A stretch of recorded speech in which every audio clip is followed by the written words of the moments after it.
Good morning. এখানে এক বাটি আমুদা মাছ ভালো করে কেটে ধুয়ে লবণ হলুদ মাখিয়ে নিয়েছি। আমুদা মাছের মাথাটা ফেলে দিয়েছি, কেননা মাথার মধ্যে একটা কাকর মতন থাকে। আর এখানে নিয়ে নিয়েছি 200 মুখি কচু আর 10-12টা মতন টক ফল, 4টে কাঁচা লঙ্কা, হাফ পেঁয়াজ। আজকে আমুদা মাছ দিয়ে টক ফল আর কচুর টক করে তোমাদেরকে দেখাবো। ততক্ষণ মাছগুলো সুন্দর করে লাল করে ভেজে নিই।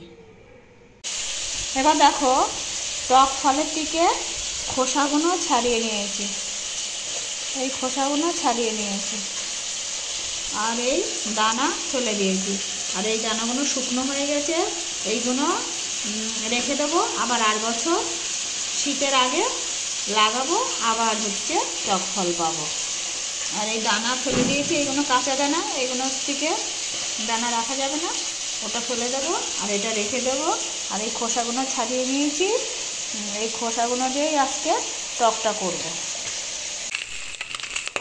আমুদে মাছটা দেখো কড়কড় করে ভেজে নিয়েছি, এ ব্যাপারে কোনো সন্দেহ নেই।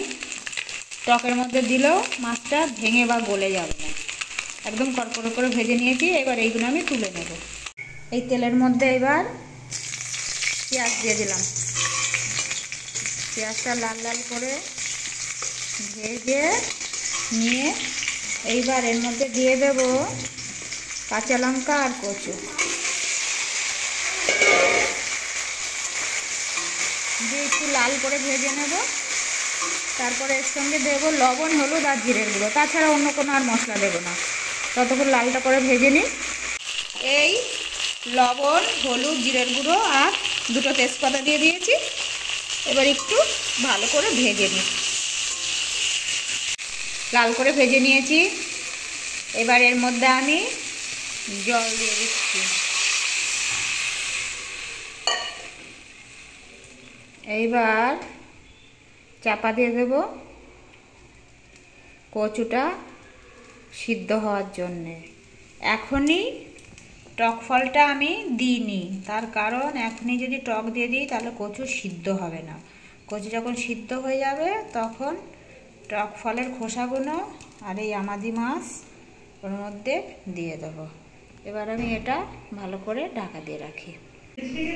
এবার দেখো কচুগুলো সিদ্ধ হয়ে গেছে আর টক ফলের খোসাগুলো আমি এর মধ্যে দিয়ে দিলাম আর এই মাছগুলো এর মধ্যে দিয়ে দিলাম। এবার ঝোলটা একটু মাখা মাখা হলে পরে নামিয়ে নেব। মাছ আর টক ফলের খোসাগুলো দিয়ে দিয়েছি। এই দেখো টক ফলগুলো সিদ্ধ হয়ে গেছে আর ঝোলটাও গা মাখা হয়ে গেছে। এবার আমি এটা নামিয়ে ফেলবো। এই আমার কচু আমাদি মাছ টক ফল দিয়ে কচু আমাদি মাছের টক রেডি হয়ে গেছে। এবার আমরা এটা পরিবেশন করব। আর সেন্টটাও খুব সুন্দর বেরোচ্ছে, টকের একটা ফ্লেভার আসছে, ভালো লাগছে আর খেতেও ভালো লাগবে। তোমরা করে খেয়ে দেখবে, কমেন্ট করে জানাবে, লাইক শেয়ার সাবস্ক্রাইব অবশ্যই করবে। ধন্যবাদ বন্ধুরা।